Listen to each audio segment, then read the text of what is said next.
¿Qué tal? Hoy les hablaré del método de la efectividad o el método del número de unidades de transferencia. Es aplicable a cualquier tipo de intercambiador de calor. Incluso esta idea del número de unidades de transferencia va más allá de los equipos de intercambiador de calor. Es aplicable en torres de enfriamiento, en torres de absorción, torres de destilación. Pero bueno, esto basado en las ecuaciones de transferencia de masa. Me voy a centrar específicamente en los intercambiadores de calor. Imagínense que tenemos un intercambiador y que tenemos las temperaturas iniciales o de entrada de la corriente fría como de la corriente caliente. La pregunta es, ¿qué diseño debo elegir de tal manera de que aprovecho al máximo nuestro intercambiador de calor? Bueno, en cierta manera estaríamos hablando de una eficiencia de transferencia de calor. Y generalmente para poder establecer esta eficiencia requerimos un punto de referencia. Y la gran pregunta es, ¿cuál es el flujo de calor máximo que puede ocurrir dentro de este intercambiador? En principio sabemos que el intercambiador, por su tamaño finito, pues va a limitar esta transferencia de calor. Pero aquí es importante aclarar que cuando hablamos de flujo máximo podemos incluir o ir más allá de estas limitaciones físicas que está de alguna manera acotada por el tamaño finito del intercambiador. Es decir, vamos a recurrir a conceptos como que el intercambiador es de longitud infinita, es decir, tiene área de transferencia infinita, o vamos a manejar conceptos de que el flujo másico de la corriente caliente es mucho más grande que el de la corriente fría, de tal manera que cuando lo dividimos podemos decir que prácticamente es infinito. Ese tipo de estrategia vamos a utilizar para poder llegar a condiciones que de alguna manera nos establezcan el flujo de calor máximo que podemos tener dentro del sistema. Obviamente, de que esto básicamente es solamente una referencia, ya que establezcamos las ecuaciones de diseño para evaluar qué tan eficiente es la transferencia de calor. Para cada configuración vamos a tener una cota máxima que va a estar en términos de esto que les comento, ¿no? Y bueno, no hay que olvidar que aunque podamos mejorar la transferencia de calor, podemos afectar en gran medida las caídas de presión. Y esto pues nos genera un costo, ¿no? Un costo de trabajo de bombeo. Sin embargo, me voy a olvidar de esta parte de los costos, ¿no? Que nos afectarían negativamente y vamos a centrarnos solamente en el concepto de transferencia de calor. Independientemente de si hemos mejorado o no la ecuación de diseño del intercambiador de calor, en el sentido de que esta que le planteo es la misma que la que usamos al inicio en nuestra primera clase que vimos su desarrollo, o en la siguiente clase donde platicamos que este coeficiente global de transferencia de calor podría variar a lo largo del intercambiador y que deberíamos usar un valor representativo en términos de las temperaturas calóricas. Esta ecuación de diseño no cambia, sigue siendo la misma, es decir, el flujo de calor es igual al coeficiente global de transferencia de calor U por el área de transferencia del intercambiador y la media logarítmica de la diferencia de las temperaturas. ¿Sí? Eso no va a cambiar en la misma ecuación, sean muy estrictos en cómo evaluar el coeficiente global de transferencia de calor o relajado, ¿no? Cuando digo relajado me refiero a que está evaluada con propiedades termofísicas resultado del promedio de las temperaturas de las terminales. Bueno, independientemente que hagamos, sabemos que hay un balance de energía termodinámico que se aplica de esta manera, mismo que se ha utilizado en su materia de termodinámica, un poco diferente aquí porque generalmente decimos que m punto multiplica el delta h raya. Aquí hemos establecido el delta h raya en términos de una capacidad calorífica constante y bueno, estos balances los podemos agrupar de esta forma. Vean que he decidido, en vez de poner un delta H de raya, dejarlo en términos de la variación de temperatura de los extremos, ¿no? Del intercambiador. Y bueno, aquí nos permite agrupar el producto del M punto con la capacidad calorífica, es decir, flujo másico por capacidad calorífica. La razón es porque este producto tiene un nombre propio que se le denomina capacidad calorífica de la corriente o del flujo. Más adelante, cuando vean diseño de procesos, van a ver un tema de integración de energía. Y se van a dar cuenta que el valor o la capacidad energética que tiene una corriente no solamente está dado por su flujo másico o por su capacidad calorífica de forma independiente. Realmente la capacidad energética que tiene la corriente es el producto de ella misma, ¿no? Entonces, ya a partir de este momento, cada vez que hable de capacidad calorífica de la corriente, estaré dirigiéndome al producto del flujo másico por la capacidad calorífica de dicha corriente. Y así se deberá de entender. Bueno, Imaginemos que ya tenemos el flujo de calor correspondiente en este intercambiador de calor, que tenemos de alguna manera establecido estas capacidades caloríficas. ¿Qué nos va a dar como resultado? Bueno, si yo considero que la capacidad calorífica de la corriente fría es pequeña, quiere decir que la capacidad calorífica de la otra corriente es grande. Vean que he tomado los dos balances de energía y los he puesto en esta forma despejada donde quiero ver cómo es afectada la variación de la temperatura. Volviendo a lo que les comento. ¿Qué pasa si la capacidad calorífica de la corriente fría es pequeña? Bueno, esta división va a ser grande. ¿Qué voy a ver aquí? Que la variación de la temperatura en la corriente fría va a ser grande. Cosa diferente lo que va a ocurrir acá. Como este de ahora es grande, su división me va a generar un número pequeño y esta diferencia de temperatura va a ser pequeña. En pocas palabras, la corriente que presenta la menor capacidad calorífica es la que va a presentar la mayor variación de temperatura a lo largo del intercambiador de calor, independientemente del flujo de calor que sea transferido. Bueno, para que esto sea más claro, vamos a ver dos diagramas. En este momento me voy a centrar en los sistemas a contracorriente y vamos a creer que la corriente fría, ¿sí?, es la que presenta menor capacidad calorífica de la corriente. ¿Qué vamos a ver aquí? Bueno, que va a presentar una mayor variación la corriente fría. Vean que tiene su índice F. ¿Y cuál va a ser el tope o el límite de variación? Bueno, el límite me lo va a estar dando la temperatura de entrada de la corriente caliente. Recuerden que la transferencia de calor va de la temperatura caliente a la temperatura fría. Y recuerden que la corriente que me provee la energía es la corriente caliente. Quiere decir que el límite natural dentro del intercambiador en la temperatura de salida de la corriente fría va a estar dado por la temperatura caliente de entrada de dicha corriente. Entonces, bueno, este es, digamos, que el caso extremo o límite de transferencia de calor que podemos tener cuando tenemos una corriente fría con baja capacidad calorífica.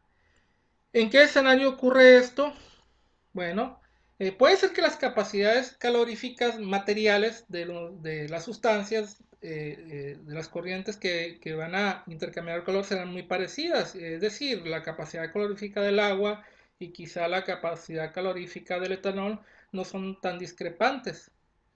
Pero la capacidad calórica de la corriente puede ser tan diferente como el flujo másico entre ellas sea diferente. Imagínense que el flujo másico del etanol sea 10 veces que el flujo másico del agua. Quiere decir que la capacidad calórica de la corriente del etanol es mucho más grande que la otra. Entonces, bajo este escenario es lo que podríamos observar. En esto que les he platicado quiere decir que el agua es el que presentaría la mayor variación de temperatura, porque es la que presentaría la menor capacidad calorífica de la corriente. Bueno, ¿qué pasa si ahora la corriente caliente es la que presenta la menor capacidad calorífica? Bueno, va a ocurrir esto.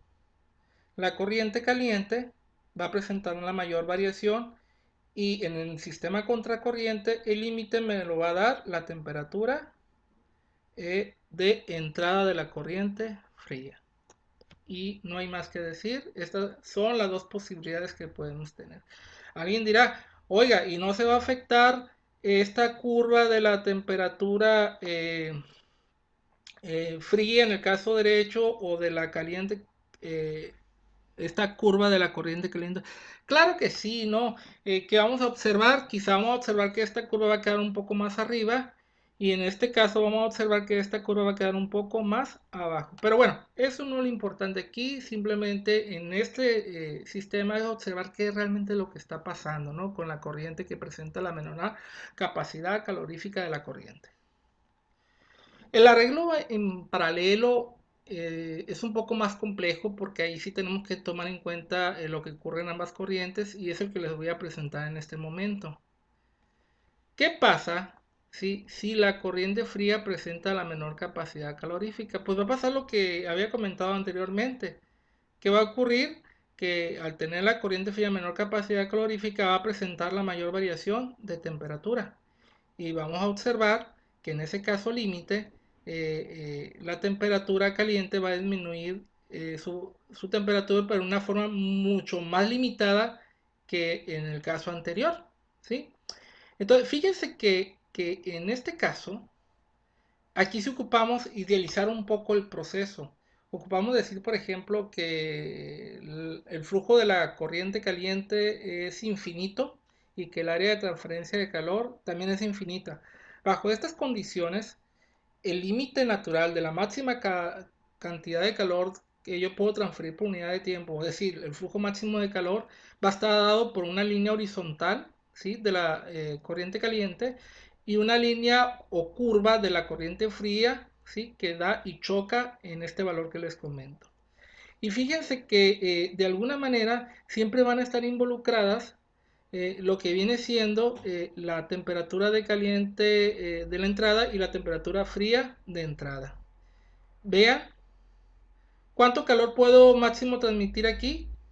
Pues el calor máximo que yo puedo transmitir es tomar lo que viene siendo la temperatura caliente de la entrada y restarle la temperatura fría de la entrada.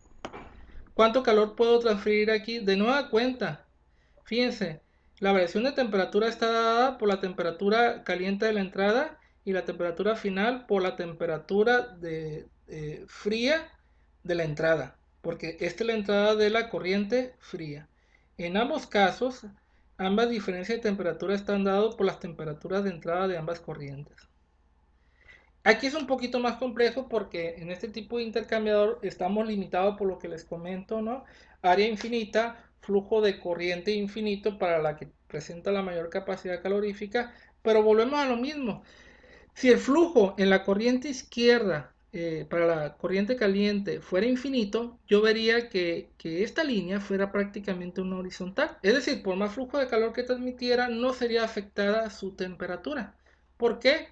Bueno, vean esta fórmula. Este es un flujo de calor finito, pero hemos dicho que el flujo de corriente es tan grande, en términos casi infinitos, que si yo divido esto entre la capacidad calorífica, descubriría que esto es un cero. Y aquí estaría indicando que la temperatura caliente de salida como de entrada son iguales. Entonces, esa temperatura caliente de salida sería específicamente igual a la temperatura caliente de entrada. ¿Y cuál sería la nueva variación de temperatura? Pues lo que habíamos comentado sería lo que viene siendo la temperatura caliente de entrada, que es la de salidas realmente, sería la de salida, pero bajo estas condiciones sería la de entrada, y restarle la temperatura fría de la entrada, igual que en el caso de arriba. Bueno, ¿qué pasa si la corriente caliente es la que presenta menor capacidad calorífica? Bueno, quiere decir que la corriente caliente es la que va a presentar la mayor variación de temperatura. Obviamente que al presentar la menor variación, la corriente fría va a presentar una menor variación. Y si yo considero lo que he comentado, de que tengo un flujo de corriente másica por parte de la corriente fría muy grande, en algún punto puedo hacer que esta pequeña línea curva azul se vuelva una línea horizontal, de tal manera que la temperatura fría de entrada y de salida sea prácticamente la misma, y esta línea roja va a tender hacia este punto.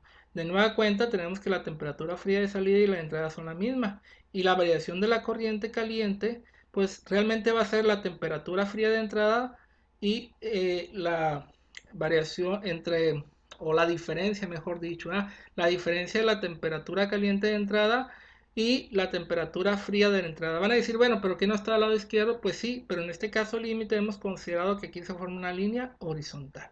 Bueno, un poquito, yo sé, quizá confuso, pero bueno, si ustedes hicieran cálculos numéricos y empezaran a variar estas variables que les he comentado, llegaríamos a los mismos resultados, ¿no? Entonces ya tenemos un esquema de cómo obtener los flujos máximos de calor. Y bueno, aquí viene una parte interesante. ¿Cuál es la eficiencia o efectividad de la transferencia de calor? Pues básicamente es el flujo de calor real que podemos tener en el equipo real que ya tenemos ahí a la mano y el flujo de calor máximo bajo estas condiciones ideales que hemos comentado, ¿no? Áreas de transferencias infinitas y relaciones de capacidades caloríficas entre ellas bastante discrepantes, ¿no? Donde una es prácticamente cero y la otra prácticamente es infinito. Bueno, aquí es importante no confundirnos y aclarar que cada sistema tiene su propia sistema de ecuaciones y me gustaría irlo escribiendo conforme esto pues vaya teniendo sentido. Sin embargo, algo que siempre se va a cumplir es esto. el flujo de calor máximo, independientemente del arreglo que elijamos, siempre va a ser el producto de lo que hemos denominado capacidad calorífica mínima de la corriente. En este caso no le he puesto su índice, vean, simplemente es un flujo másico por su capacidad calorífica correspondiente, y aquí le voy a poner la palabra mínima, ¿sí? Indicando que aquí tendría que elegir lo que viene siendo la capacidad calorífica de la corriente con el menor valor.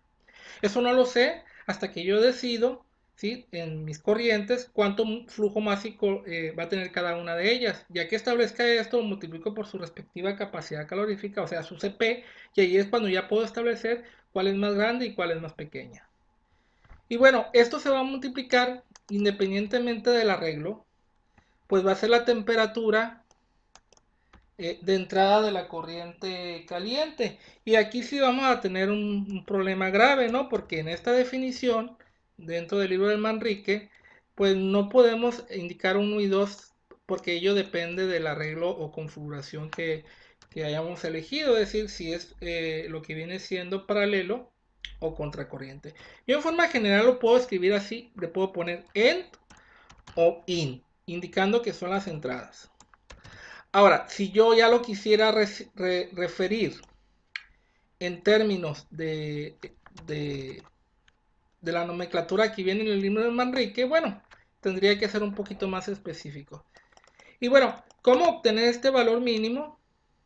Esto no es complicado, esto saldría de esta función, ¿sí? Usaríamos la función que se llama mínimo de un conjunto de números, y pues este conjunto no es nada complejo, son simplemente dos números, ¿verdad?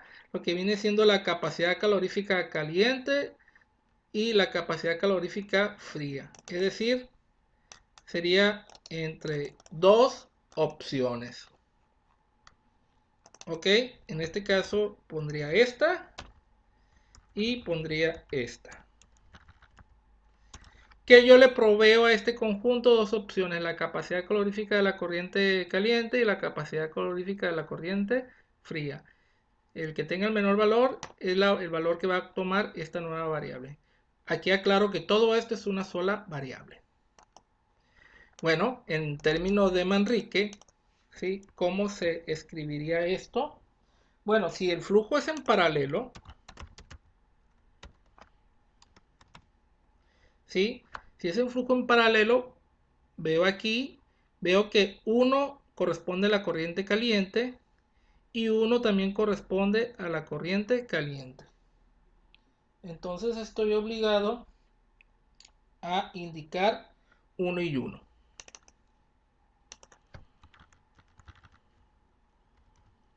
Y fíjense que no tiene nada que ver con quién es mayor o menor de las capacidades caloríficas de la corriente.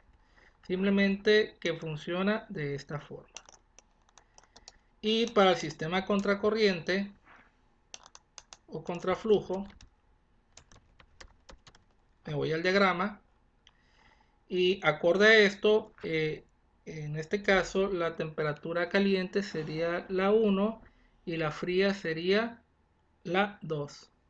Bueno, aquí es bien importante también comentar de que esta fórmula cambiaría si yo invirtiera las corrientes. En este caso vean que la corriente está entrando por el lado izquierdo y la fría por el lado derecho. Pero bajo estos diagramas, la entrada de la corriente caliente es 1 y la entrada de la corriente fría es el número 2.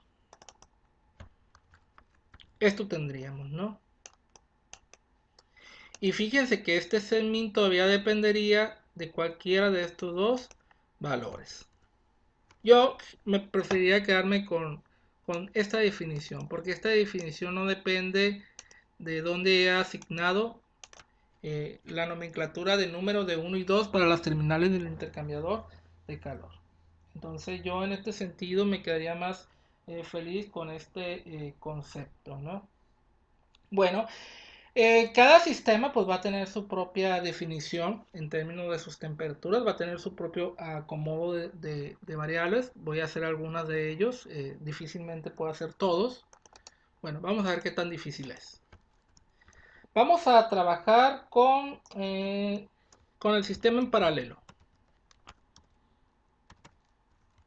Ok. Y sabemos que en el sistema en paralelos tenemos dos opciones. Una es que nuestra capacidad calorífica mínima esté dado por la corriente caliente. Entonces aquí le vamos a poner C. Y vean que esta C lo que me está indicando es esto. Aquí estaría diciendo que la capacidad calorífica de la corriente mínima es dado por la corriente caliente. Ese sería el significado. Además lo voy a poner aquí previamente, ¿no? Para que se aclare en qué escenario estaría hablando. Aquí lo voy a poner un entonces.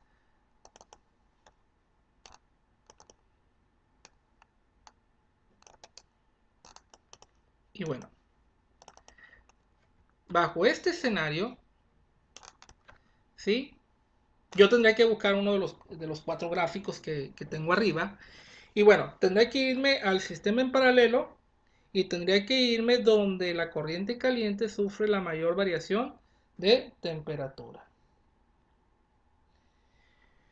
Y entonces me voy a este que son los paralelos y me iría con esto. ¿Ok? En este caso estoy en el escenario de que el flujo de calor está dado básicamente por esta corriente roja, ¿sí? Donde el límite está dado por la diferencia de la temperatura caliente 1 menos la temperatura fría 2, perdón, 1 también, ¿sí? Temperatura fría 1 son las dos temperaturas de entrada. Y bueno, en este caso estoy centrado en esta línea roja, usaría la capacidad calorífica de la corriente que sería de la corriente caliente, obviamente. Ok, un poco complicado, ¿no? Por las posibles variaciones. Entonces, yo aquí que escribiría, pues dijimos que esto está dado o regulado por esta capacidad calorífica. Bueno, esta la pongo aquí abajo, abro paréntesis y aquí voy a poner la diferencia de temperatura. Dijimos que cuando es en paralelo, ¿sí? La diferencia de temperatura importante termina siendo esta diferencia.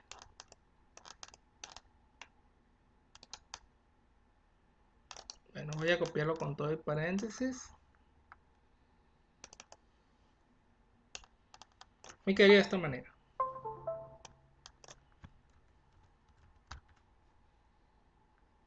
¿Ok? Ese sería el calor de flujo máximo. ¿Cómo he decidido esta expresión? La he decidido con esta curva roja, considerando que la curva azul es una línea horizontal. Es decir, bajo condiciones extremas donde me aseguro la mayor transferencia de calor. Bueno, ¿y cómo sé cuánto calor se ha transferido? Bueno, recuerden que por otro lado, la temperatura caliente a la salida tiene un valor TC2 a la salida y un TC1 a la entrada. Entonces tendría que escribir esa variación de temperatura y usar la capacidad calorífica de dicha corriente. Entonces usaría el flujo caliente. Y bueno, lo que cambiaría aquí es que este sería un TC2. Y bajo estas condiciones, fíjense que las capacidades caloríficas de la corriente se eliminarían y solamente me quedaría con diferencias de temperatura.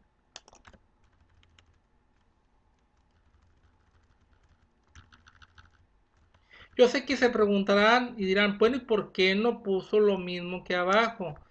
Bueno, al inicio cuando puse el valor máximo yo comenté que era el caso ideal. ¿Sí? El caso ideal es cuando la línea roja, ¿sí?, disminuye hasta el caso ideal es que esta línea azul sea una línea horizontal y esta roja llegue hasta aquí abajo. El caso real es este, ¿sí? Es decir, la roja ya no llega hasta TF1 o la horizontal TF1, simplemente llega a un TC2. Entonces aquí sería importante poder discernir entre uno y el otro, ¿no? Este caso que ven aquí todavía no es el caso de máxima transferencia de calor. Estás muy cercano a él. De hecho, posiblemente este caso podría ser o debería de ser de esta forma. La línea de la corriente fría se comportaría de esta forma.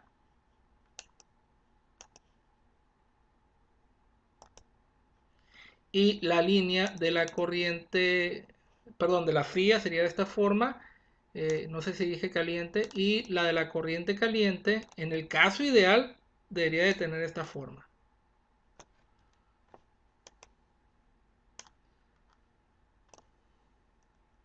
Partiría aquí y haría esto. Esto que acabo de trazar, efectivamente, esta sí es el caso de flujo de calor máximo. ¿Ok? ¿Sí? Mientras que esto que estaba aquí arriba era cercano al valor.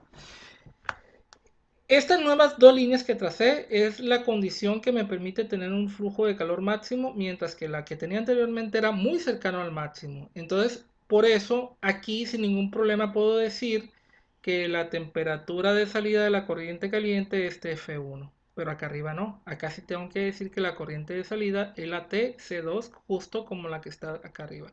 Vean que esta configuración, esta línea roja, está más cerca de esta. Y todavía esta línea negra, que es otro posible caso, está más alejado de las condiciones ideales de máxima transferencia de calor. Por eso es que yo tengo que distinguir entre TC2 y TF1, bajo condiciones reales, bajo condiciones ideales, ¿no? De máxima transferencia de calor. Bueno, ¿qué pasaría si ahora es al revés? Si ahora estamos controlados por la corriente fría en flujo en paralelo. Esto significaría que sería de esta forma. Es decir, la que sufriría la máxima variación de temperatura sería la corriente fría, ¿sí? Porque es la que presenta el mínimo valor de capacidad calorífica de corriente.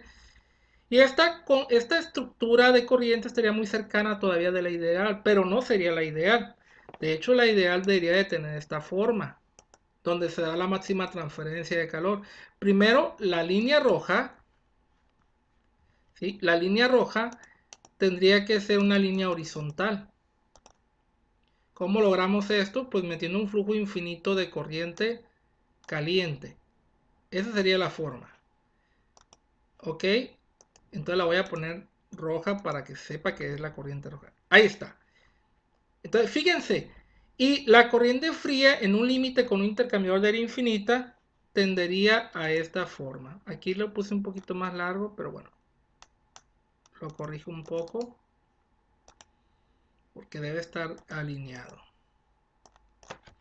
Ahí está. Y la corriente azul o fría, ¿qué haría? Iría de esta manera. Y le reitero, esto sí sería el caso límite de máxima transferencia de calor. Partiría aquí y llegaría aquí. Sería de esta manera, ¿no? No le pongan mucha atención a la forma de la curva. Básicamente la curva sube y tiene una concavidad hacia arriba. Esto es porque, bueno, por la manera en que lo estoy trazando. Estas dos líneas nuevas que acabo de trazar corresponden al caso ideal. Esto significa que el flujo de calor máximo lo podemos sacar de la línea azul. Temperatura más caliente, ¿sí? De la línea azul sería efectivamente la temperatura caliente de la entrada. Vean, porque llega hasta la línea horizontal. Y la temperatura más fría de esta corriente azul estaría dada por TF1, que es la temperatura fría de la corriente a la entrada. ¿Sí? En pocas palabras, aquí yo tendría que cambiar los conceptos. Aquí tendría que poner el valor mínimo. ¿Ok? Esto no cambiaría. Pero, ¿cómo calculo el flujo de calor que no es el ideal? Un real podría ser esta línea azul que está más abajo y esta línea roja que está más abajo. Entonces me puedo centrar en la línea azul y diría que sería un TF2 menos un TF1. Entonces aquí ya cambiaría y hablaríamos de un TF2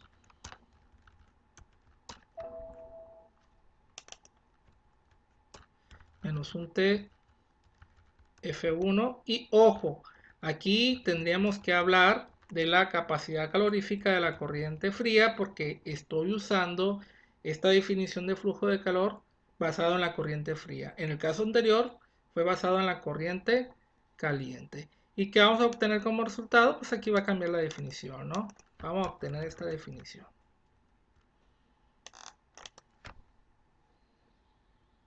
Y bueno, ¿qué va a pasar entonces con el otro tipo de arreglo? Va a pasar exactamente lo mismo. Tenemos que distinguir cuál es cuál en cada una de ellas. Y básicamente lo que va a cambiar es la manera en que indicamos los números, ¿no?, de los flujos. Entonces estas son las definiciones para paralelo. Otra, vamos con la de contracorriente. Voy a copiar estas dos para no escribir tantos. Ahora voy a irme a los diagramas de contracorriente y voy a irme al flujo donde la corriente caliente es la que controla o digamos que es la que tiene el valor mínimo. Si es la que tiene el valor mínimo es la que va a sufrir la mayor variación de la temperatura. ¿Cuál va a ser el flujo de calor máximo? Va a ser este, miren, va a ser el cambio que tiene esta curva debido a que a TC1 menos TF2 por la capacidad calorífica de la corriente caliente. Ese sería el número que debe de ir abajo. Aquí está, miren. Ahora vamos a revisar el otro caso. Prácticamente es el mismo número. Si en contracorriente la capacidad calorífica fría es la que presenta el menor valor, es la que va a tener el cambio más alto, o sea, el mayor cambio. ¿Y va a ir de dónde? De TF2 a TC1, es decir, TC1 menos TF2 por la capacidad calorífica de la corriente fría.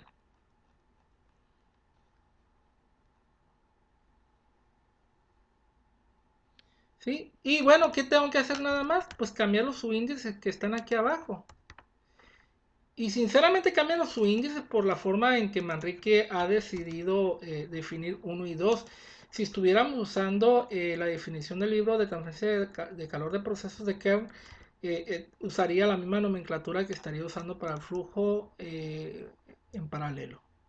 Entonces ya cambia aquí y ya cambia aquí. Vean que en ambos sistemas, ¿sí?, está dado, me devuelvo, vean, es TC1, TC1 menos TF2 menos TF2. Vean, esta es la variación de temperatura. Aquí uso la capacidad calorífica de la corriente fría y aquí la capacidad calorífica de la corriente caliente. Ahora vamos con la parte superior. Vamos a arreglar el numerador. ¿Cuál es la variación de temperatura de la corriente caliente? Bueno, aquí básicamente, ¿qué es lo que tendríamos? Que simplemente están invertidas. Bueno, vamos a checar cada uno de ellos. Vamos con la corriente caliente. Ok. Ojo, este es un proceso real. Sería TC2. Ah, perdón, sería, sí, TC2 menos TC1. Claro, recuerden que primero va la caliente y luego la fría. Si no, esta diferencia me quedaría negativa. Entonces quiere decir que va TC1 menos TC2. Sí, estamos acostumbrados a entrada menos salida, pero aquí quiero un número positivo. Entonces tendría que ser TC1 menos TC2 por la capacidad calorífica de la corriente caliente. Ahora voy para el caso de la corriente fría. ¿Quién controla? La corriente fría. Entonces, ¿cuál es la temperatura más caliente de la corriente fría? Vamos al caso real. El caso real sería esta curva negra y sería TF1 menos TF2. Y bueno, aquí sí está al revés. Entonces yo corregiría TF1 menos TF2. Fíjense que aquí es bien importante aclarar que estamos procurando que nuestras diferencias de temperatura siempre sean positivas, ¿no? Por eso es bien importante ir al diagrama y revisar qué temperatura es más grande. Generalmente, si no nos preocupara eso, usaríamos el valor absoluto de las corrientes. Y bueno, parece que todo está en orden. Vean cómo, dependiendo del tipo de arreglo y el tipo de corriente, es como se define el factor de efectividad. Y es importante tomarlo en cuenta, ¿no? Porque pues de alguna manera esta definición pues nos tendría problemas, ¿no? Bueno, hay otro número que va a depender mucho del significado, ¿verdad? Es un número dimensional eh, que se compara la capacidad calorífica de la corriente máxima contra la mínima o la mínima contra la máxima. Y bueno, queda claro que si MC caliente es la mínima, la fría sería la máxima. Entonces aquí me gustaría crear este número y le vamos a llamar M.C.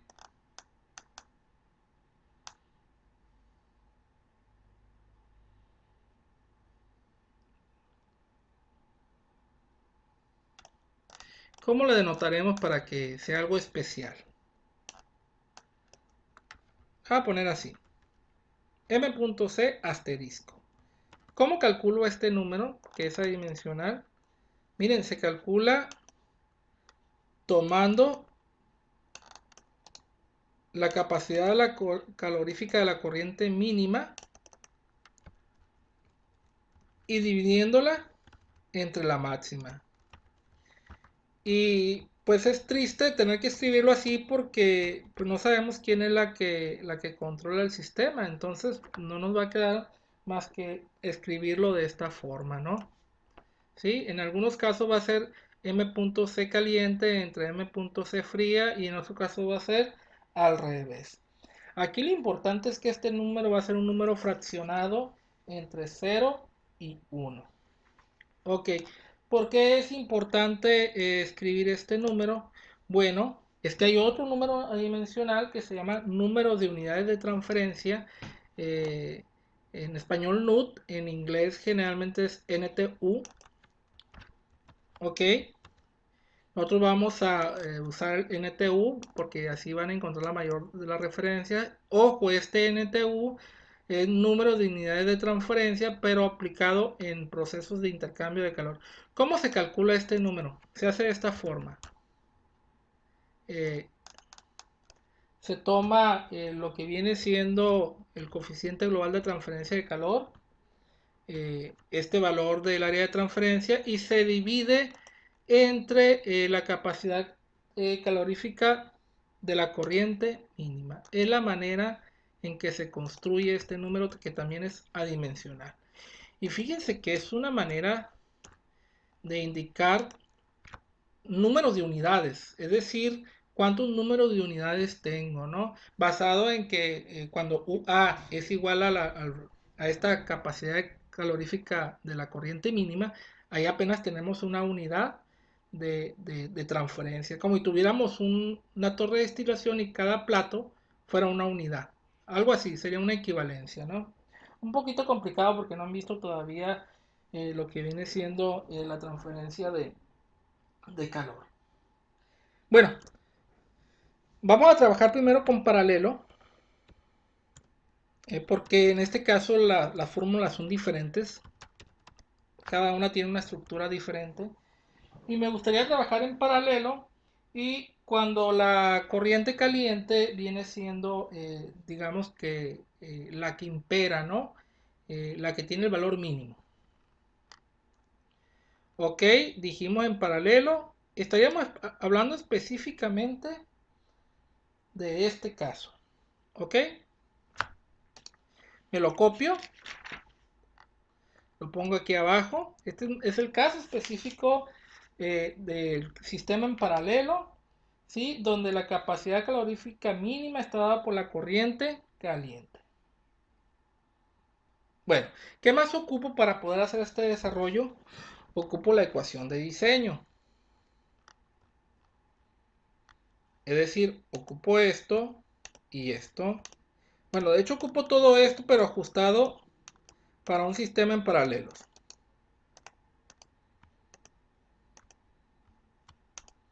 Bueno, yo creo que lo voy a tener que escribir. Todo esto lo voy a tener que adecuar. Ok, me borro el gráfico, no me interesa. Me interesa más esta parte. Necesito revisar que esto sea verdad. Ojo, estamos en el sistema en paralelo. Voy a revisar el sistema en paralelo. sistema en paralelo es este. Esto quiere decir que TF2 menos TF1 y TC2 menos TC1.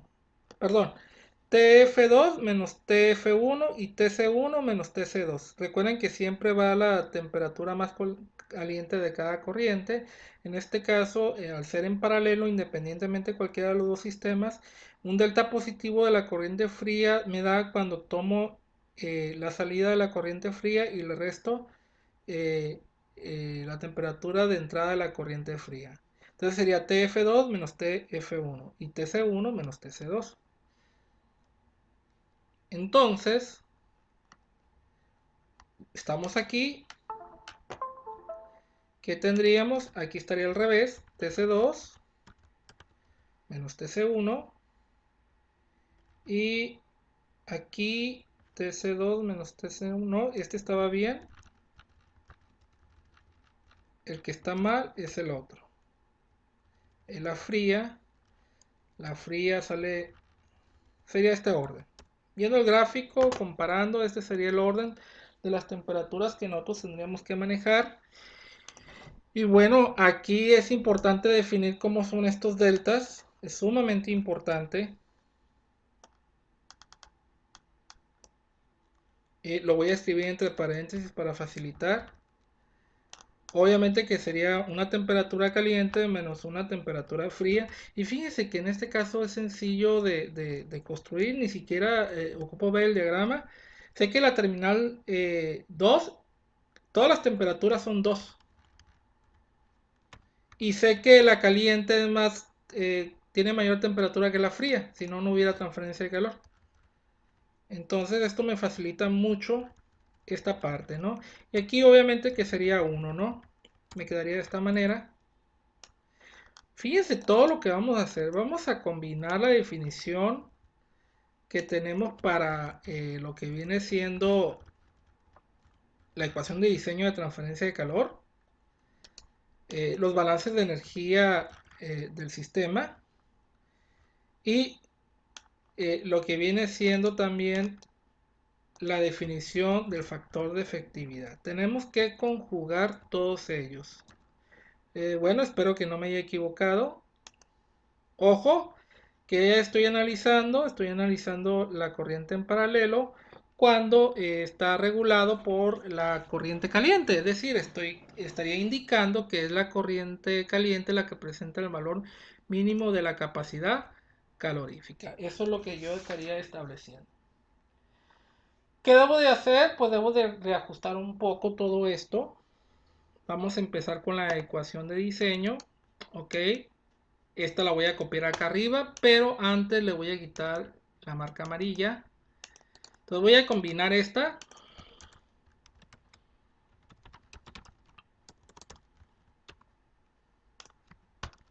con la definición de la media logarítmica de la diferencia de temperatura. Eso es lo que voy a hacer. Básicamente sustituir una en otra. Ok, quiere decir que este me la copio y la pongo aquí abajo. Y donde va esta definición, pues yo tendría que poner todo esto. Ok. Me quedaría de esta manera un poco bastante complicada. ¿Sí? Bueno, pero esa sería la estructura matemática que tendría que usar. Por otro lado, tenemos los balances de energía. Recuerden que el valor mínimo está dada por la corriente caliente. Quiere decir que estoy obligado a usar este balance de energía. Ojo, este es el balance de energía aplicado en la corriente caliente entre la entrada y la salida del intercambiador de la corriente caliente, donde TC1 es mayor que TC2, porque la corriente caliente se enfría. Y este M.CC se refiere a la capacidad calorífica de la corriente mínima. Ya no le estoy poniendo mínima porque sabemos que es la mínima correspondiente. Y estas dos tienen que ser iguales. Y no me preocupo porque he tenido mucho cuidado en asegurarme que estas diferencias siempre sean positivas, ¿no? Entonces eso sí ha sido muy importante, ¿no? Y bueno, ¿qué más podemos hacer? Podemos hacer un intercambio de términos. Me olvido por un momento del flujo de calor. ¿Sí? Ahí está, ya me olvidé de él. Y voy a hacer lo siguiente. Voy a dividir esto entre este valor. Les recuerdo que aquí tengo la capacidad calorífica de la corriente, el mínimo valor, ¿sí? No solamente es la caliente, es la capacidad calorífica de la corriente mínima. Este logaritmo lo voy a pasar hacia el otro lado. Y ahora lo que voy a hacer esta diferencia es ponerla justamente aquí abajo.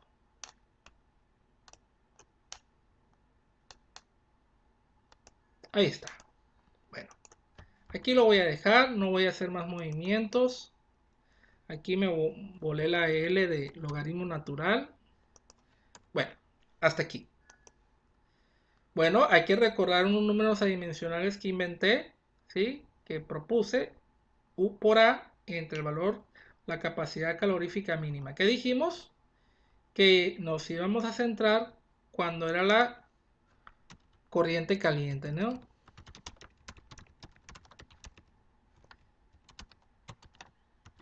Y aquí lo vamos a escribir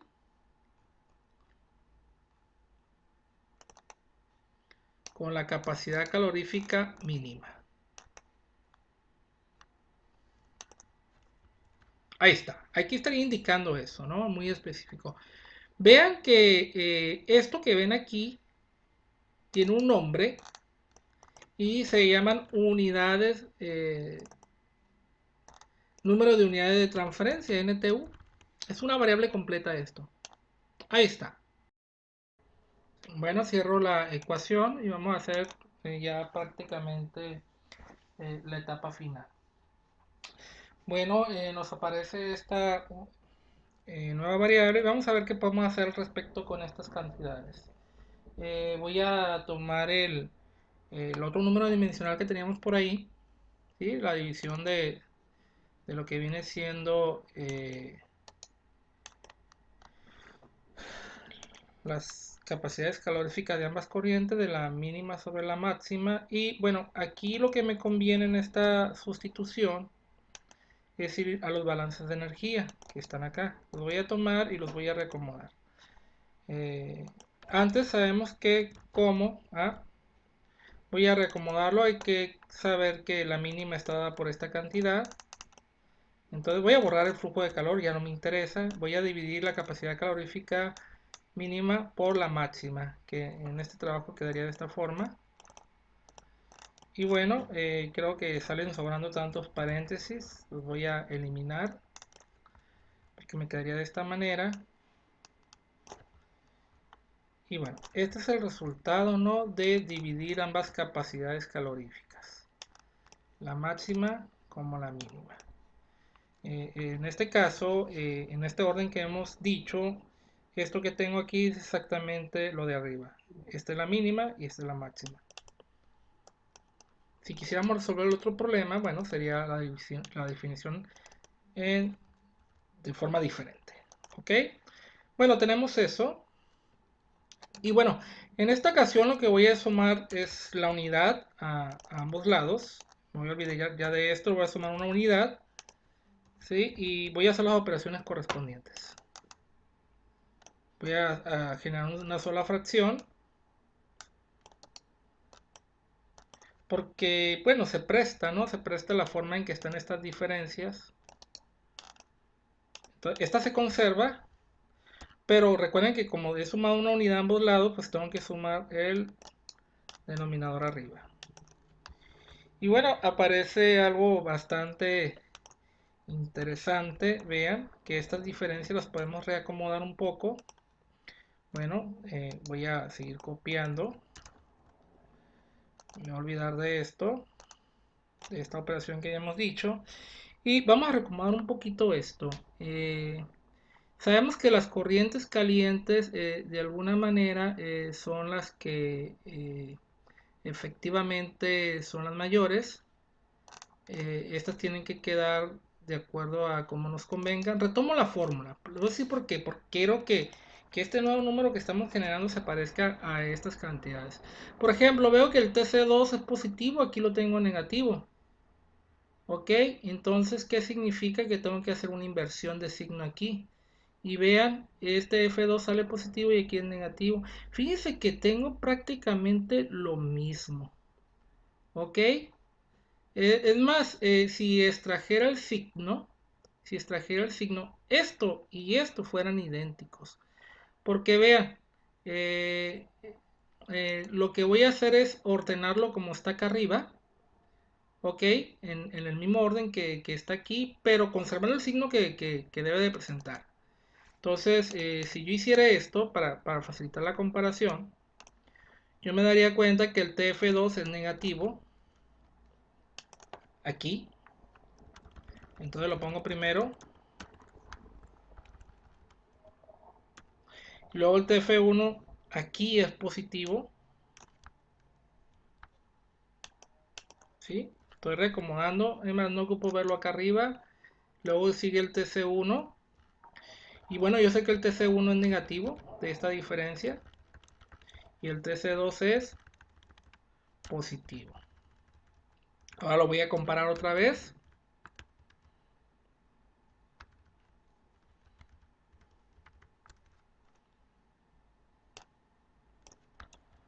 Ahí está. Y bueno, me voy a olvidar un poco de estos paréntesis también. Carecen de sentido ya. Y bueno, en la comparación, ¿qué observamos? Que todo el numerador está en el mismo orden y lo único que veo es una inversión de signos. ¿Qué significa? Que si yo traigo el signo negativo me va a quedar justo lo de arriba. O en pocas palabras, multiplico por menos aquí, sería multiplicar por menos. Si yo combino estas dos ecuaciones, ¿sí? Voy a extraer el signo. Si yo extraigo un signo negativo, lo que me va a quedar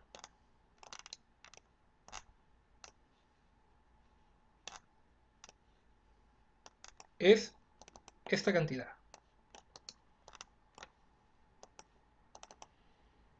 Y bueno, esto que acabo de obtener quizá me conviene mejor escribirlo en estos términos. Voy a poner aquí abajo, dado que ya lo extraje, lo copio y lo voy a sustituir. Ok, esto lo corto.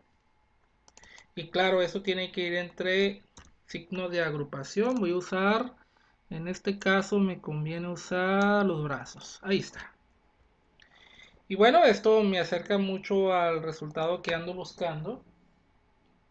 Vean que para efectos prácticos, eh, de alguna manera, eh, yo podría despejar esto.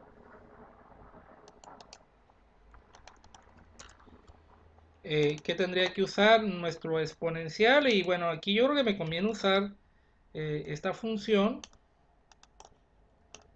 Es el exponencial. Ya me olvido del logaritmo. Ok, otra forma de presentar esto es poner la constante de Euler y todo esto que acabo de escribir, ponerlo como argumento. Esta es la otra versión que podemos utilizar. Vamos a ver si se ve muy bien. Podemos quedarnos con esta última representación. Queda muy claro.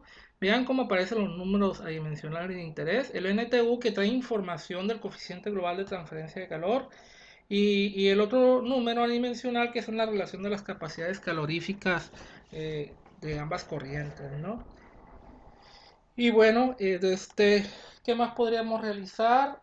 Eh, podemos tratar de buscar otras estructuras matemáticas de interés que tienen que ver también con la eficiencia. Y vamos a hacer lo siguiente. De alguna manera ya habíamos obtenido esto. ¿Ok? Aquí está. Voy a retomar esta fórmula después. Aquí vamos a poner por otro lado. Bueno, esta ecuación la puedo multiplicar por la eficiencia. Es decir, aquí voy a poner de este símbolo de agrupación.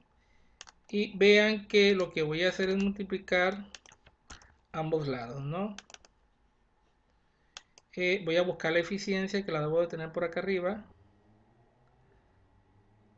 Aquí está. Esta es la eficiencia. La copio toda y ahorita voy a copiar las partes que me interesan. Ok, nada de esto me interesa. Me interesa el significado de la eficiencia. Esto multiplica esto y el lado derecho al lado derecho. Entonces me va a quedar bajo una nueva forma. Del lado derecho me va a quedar este producto y de este otro lado me va a quedar la eficiencia. Ok, bueno, ya hicimos lo que queríamos. Aquí lo dejo como nota para saber de dónde salieron esos valores. Y bueno, ¿qué percibo aquí? Que esto se puede eliminar sin ningún problema. Creo que es válido. Esto sin ningún inconveniente se puede eliminar con esto. Ok, entonces no tiene caso que esto esté de este lado. Lo puedo pasar necesariamente de esta forma.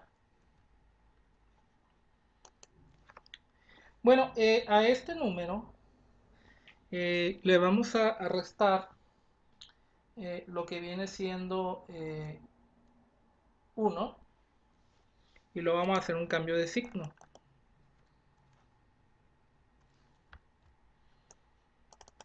¿Qué pasa si yo le resto 1? Entonces tendría que restarle 1 de este lado, y restarle 1 significa que a esta cantidad le voy a restar dos cantidades. Esta fracción con donde el numerador y el denominador son iguales. Lo voy a poner de esta manera para que se aprecie más. Ok, ahí está.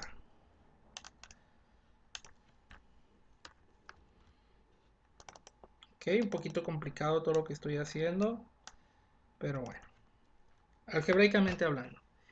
Y bueno, ¿qué puedo observar aquí? Que tiene el mismo denominador y el TC1 elimina el TC1. Me olvido de este. Este es positivo, aquí es negativo. Y bueno, aquí este menos por menos se vuelve más. Aquí lo tengo negativo y pues también se va a esta parte, ¿no? Ok. Y bueno, aquí pues ya no hay nada. Si no hay nada significa que quedó un 0.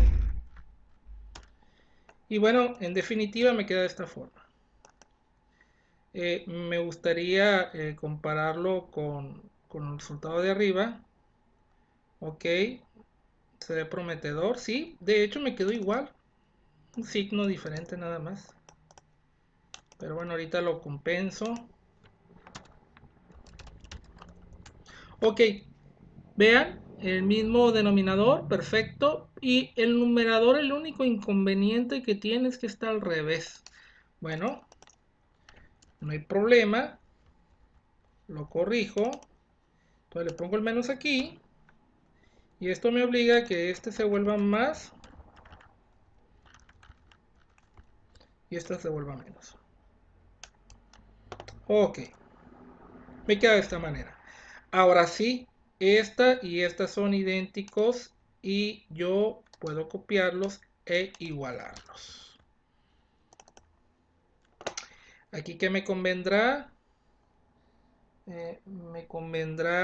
aquí una disculpa, este número, recuerden que multipliqué por menos, debe de ser alterado todo, ¿sí? Recuerden, lo multipliqué por menos aquí menos y aquí menos. Entonces, fíjense que ahora lo que me va a quedar es esto. Ya casi estamos terminando con nuestra ecuación. Claro, esto va a quedar e a la menos 1. ¿Qué sigue? Bueno, ¿qué es lo que yo ando buscando? Evaluar la efectividad de manera rápida en términos de ciertos números adimensionales que ya los establecimos. Y prácticamente me olvido del significado de efectividad. Esto que está a la derecha carece de sentido para mí en este momento, porque al final de cuentas fue un paso intermedio. Y bueno, ¿qué sigue? Bueno, lo que sigue es que ahora tendría que pasar esto eh, de este lado, sumando, y eso que estaba sumando va a pasar restando. Y obviamente esto es una división entre estos números. Y perfecto. Tenemos la ecuación que me permite calcular la efectividad o la eficiencia de la transferencia de calor, ¿sí? Comparado a un flujo de transferencia de calor máximo. ¿Qué requiero? requiero las capacidades caloríficas de las dos corrientes y el el número de unidades de transferencia de nuestro intercambiador. Que ojo, en teoría se supone que el intercambiador existe, que tiene un coeficiente global A, un área de transferencia A, que sabemos cómo son los flujos básicos y en teoría toda esta información nosotros la tenemos a mano. Bueno, ¿qué sigue? Bueno, hay algunos casos extremos que me gustaría comentarles. Es qué pasa con cuando ambos flujos ambas capacidades eh, eh, caloríficas de la corriente son iguales. Estaríamos indicando básicamente que la capacidad calorífica, eh, ¿dónde están? ¿Dónde está máximo y mínimo? Esta es la que yo busco. ¿Qué pasa cuando las capacidades caloríficas son idénticas? ¿Sí? Es decir, cuando este número vale 1. Miren, si yo tengo las mismas capacidades caloríficas en un sistema en paralelo y el mismo flujo de calor, lo que yo espero es que los deltas o los cambios de temperatura sean los mismos, tanto de la corriente fría como la corriente caliente. Y espero que estas en un intercambiador infinito tiendan al punto intermedio de las temperaturas de la entrada. ¿Sí?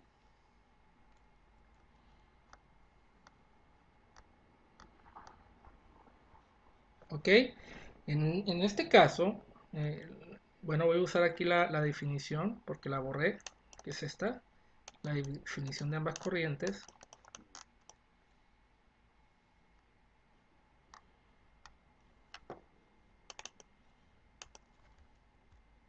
¿Sí? En este caso muy en específico, nuestra ecuación se va a reducir bastante.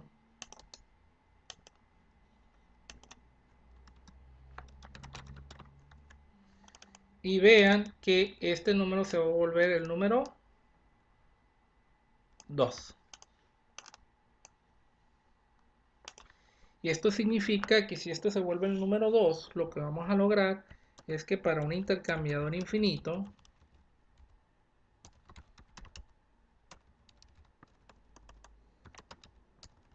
infinito me refiero a un área de transferencia infinito, ¿sí? Y esto significa que tiene eh, estas unidades o número de unidades de transferencia infinitos, porque obviamente que su área es infinita por definición. Vamos a poner que tiene un límite. Ahí está. ¿Qué va a ocurrir? Bueno,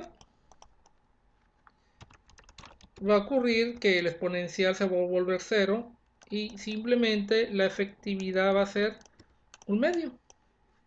¿Qué significa que valga un medio? Vamos a la definición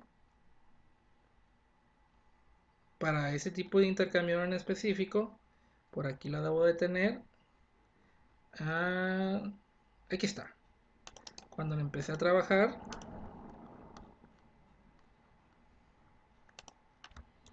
ok, quiere decir que todo esto vale un medio.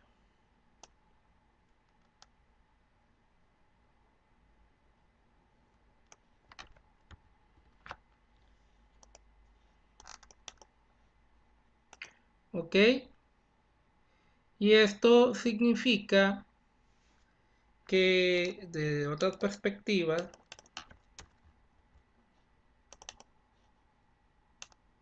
de todo el posible intervalo de calentamiento que puede tener nuestro sistema, pues se va a calentar hasta la mitad de ese posible intervalo ficticio que he comentado bajo condiciones ideales. Ok, este es el intervalo máximo que pudiera tener nuestra corriente y nuestra corriente va a tener solamente la mitad de ese intervalo. Me devuelvo al gráfico para explicárselo. Significa que de todo este posible intervalo, la corriente caliente, bueno, que es este caso, ¿va? La corriente caliente va a llegar a la mitad de ahí. Quiere decir que esta corriente caliente va a llegar justo a la mitad de este lado. Y eso significa que la corriente fría, ¿sí? Sin ningún problema se va a mantener. Entonces, a lo más que voy a llegar es justo a la mitad. Y si yo hago un balance de energía, voy a ver que esta corriente azul va a llegar también a la otra mitad. Pero bueno, eso ya ustedes lo pueden revisar con calma. Y hay algo bien interesante, ¿verdad? ¿Qué pasa cuando hay un problema de ebullición o de condensación? ¿Esto qué significa? Esto significa que las corrientes no cambian de temperatura porque o hay una ebullición a lo largo de todo el intercambiador constante o una vapor o una condensación. Si decimos esto, estaríamos hablando de que TF2 y TF1 valdrían cero, porque la entrada y la salida en condiciones de cambio de fases son iguales, no cambian en las temperaturas durante un cambio de fase. Estamos hablando de la corriente fría. En este caso muy específico, sí podría valer cero dependiendo cómo lo estemos manejando. Y bueno, en estos casos es cuando el MC vale cero. Aquí va a depender el caso del sistema que estén trabajando. Entonces, otro caso que les comento es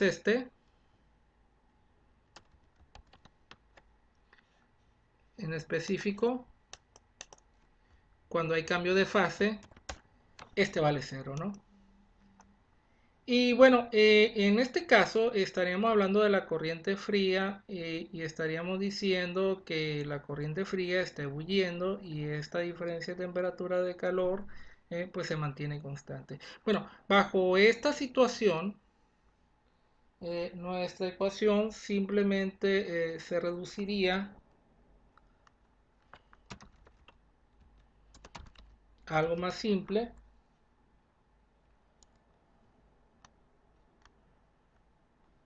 Por aquí la tengo, aquí está.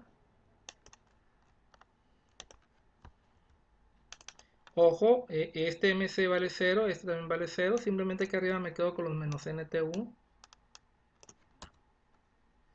Aquí vale cero, no tiene caso. Y bueno, fíjense que se vuelve una exponencial bastante sencilla. Y nos da esta relación. Este es para cambios, para sistemas en condensación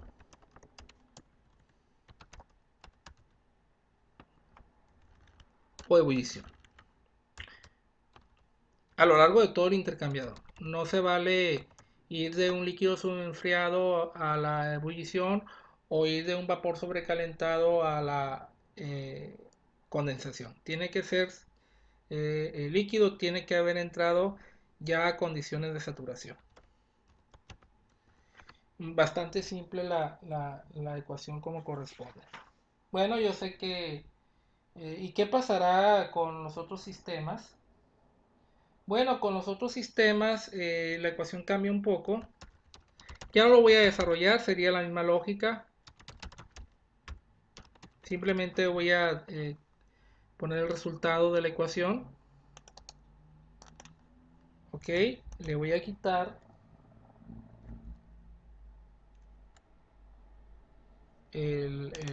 su índice aquí de caliente.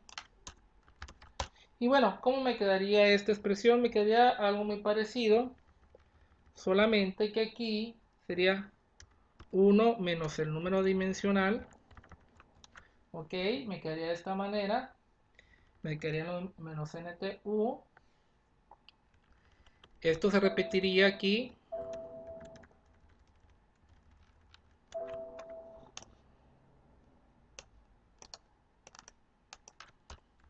Ok, sería muy parecido. ¿Sí? Igual a lo demás, excepto que en la parte de abajo iría nuestro número adimensional de la relación de estos coeficientes de capacidad de calorífica de la corriente. Iría en esta parte.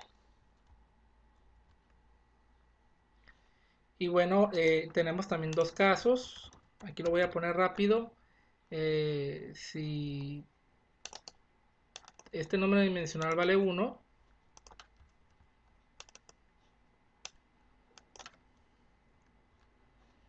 ¿qué vamos a lograr? Vamos a lograr que ojo, estamos en contracorriente. Si vale 1, vamos a lograr que aparezca 1 me quedaría 1 menos C da 0. Ok. E a la 0. Y simplemente me quedaría esto.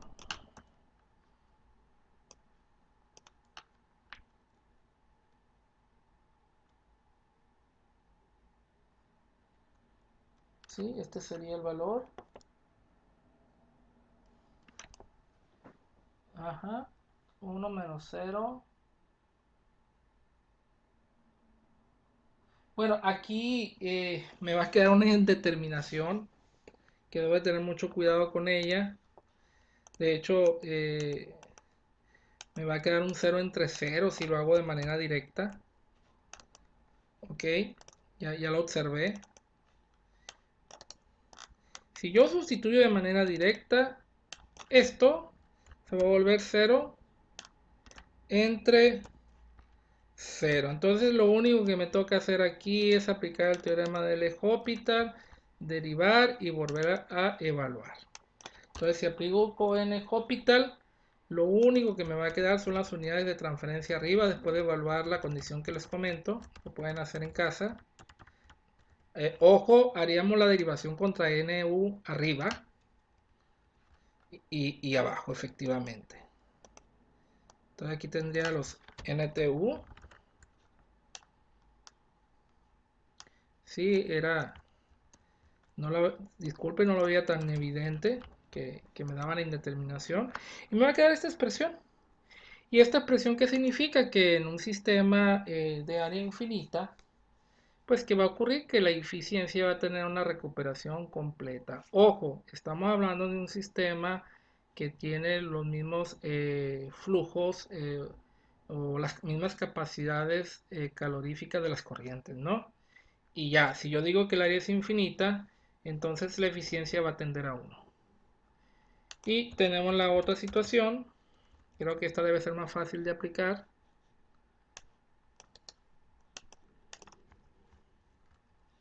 Si este número dimensional vale 0, que estaríamos hablando de los cambios de fase que les he comentado.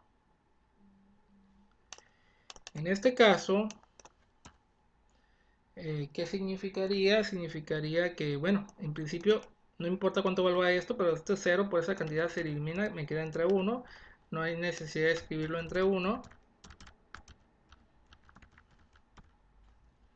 Y curiosamente me da el mismo comportamiento que el otro arreglo, ¿no? El otro arreglo de intercambiador. Es la misma ecuación para un cambio de fase. ¿Sí? Entonces, y bueno, estos son, realmente aquí debería escribir sí, sí, y bueno, ahí están los resultados, las efectividades de dos sistemas totalmente diferentes. Si yo quisiera preocuparme por lo que viene siendo la transferencia de calor, ¿sí? Y yo realmente quisiera la mayor recuperación, pues esto me obligaría a diseñar intercambiadores más grandes.